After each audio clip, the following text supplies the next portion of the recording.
Right now in 12 today, we are learning more about the DPS trooper killed in the line of duty and why he had such a big impact in such a short amount of time. Plus, more trouble for the Arizona legislator, now known as the Leadfoot lawmaker. We're taking a look at what fellow members of the House are saying about him this morning. And what did he know? And when did he know it? President Trump's former attorney now saying he has the answers to the questions surrounding that now infamous meeting with Russians inside Trump Tower. All that. It's not all. New questions this morning about video from the president's meeting with Vladimir Putin. Did the White House alter the audio on it? We're verifying that answer this morning. Good morning. Thanks for waking up with us on this Friday. It is finally Friday. I know everyone in the newsroom super excited. Let's get right to Jimmy Quinones. Hey, man, after 116, yesterday felt like a day in San Diego. I'm telling you, man. I'm telling you right now. I'm still trying to adjust to this Arizona weather. You will. I feel like I'm in the perpetual state of sweat. Yeah. You know what I mean? This is weird. When I first moved to Arizona, they told me anything under 110 you can deal with. And you could feel the difference. I didn't get it. You know, I'm like, oh, because I thought 105 was out of control. Yep. I thought 107. Then it got to 115. And wow. So, but you're right. We're going to be under 110 for today. Should be really nice. Yeah. Humidity's going to start to come back. There's that trade-off as the heat, as the humidity goes up, the heat comes down. So you're going to deal with a little bit more as far as steamy conditions. Hey, look at this. The sun is not up. This is the moon over in Heber Overguard up in the Rim Country, this private airport there. I love this shot. I use it from time to time early on in the morning. You can get some great night shots out of it. You can see the runway right there, all quiet, silent, but it's a beautiful moon. We're going to tell you more about a lunar eclipse as well coming up here today. 92 degrees for Scottsdale, Glendale 94, Tullison about 92, Maricopa 89. Give it about 2.5 more months and we'll start to see some 70s popping up in the maps for those early morning lows. Here's what we have, 116 degrees. That's the hottest we've seen so far. Was not yesterday. Yesterday we didn't beat a record, so that's good. We stayed out of that territory. A couple of storms popping again. You saw them yesterday. They were around the valley.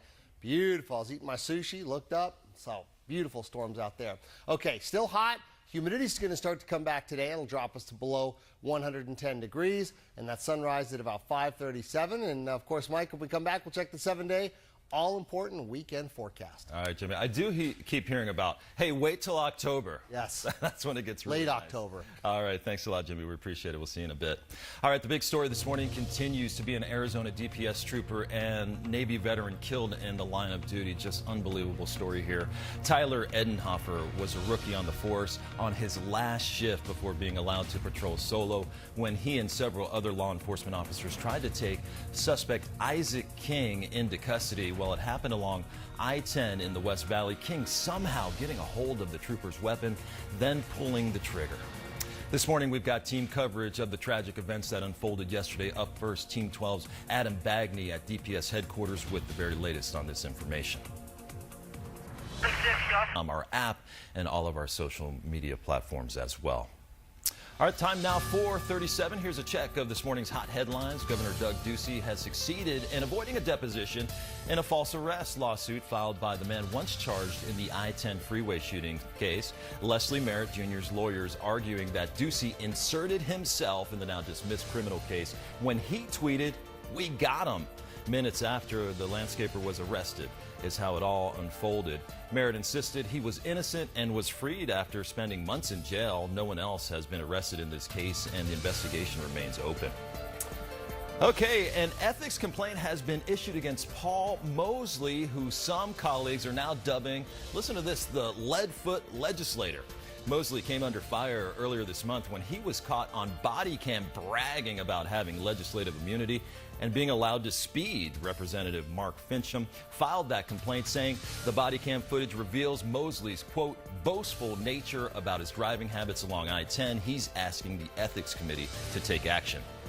Pima County Sheriff's deputies are searching for the man they say broke into 3 cars and entered a Tucson home while the homeowners were asleep. The man stole more than $2,000 worth of cash and electronics, but not before being captured on camera trying to break in through the front door of another home and leaving with a statue from the porch. Just over half of the separated migrant children have been reunited with their families despite a court-ordered deadline. However, over 700 children have not been reunited with their parents, and the government has not committed to a timeline for finding them.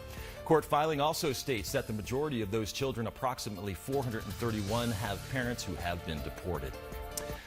So did President Trump know in advance about the now infamous meeting between his son and a Russian lawmaker? His former attorney may be ready to talk, and this could be a very big development in the Russia investigation.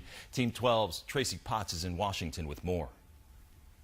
Trump meets with his National Security Council this afternoon on election security. Very much still ahead on 12 today. If you're like most of us, chances are your phone has been bombarded with scam calls from all over the country lately. We'll show you what happened when we called one of those numbers back. You don't want to miss that.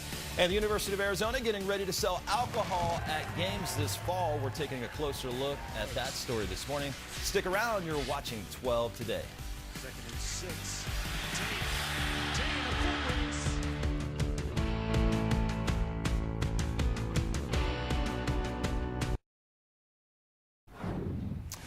Welcome back to 12 today, 4:55 on this Friday morning. Hope you're having a great morning. So glad that you're with us. I'm Mike Gonzalez. So did the White House alter video and transcripts of President Trump's Helsinki press conference with Vladimir Putin earlier this month? It's a claim we've seen in other media outlets today and across social media as well. We put our Verify team on it. Our Jason Puckett joins us with a breakdown of whether this is true or not. Well, this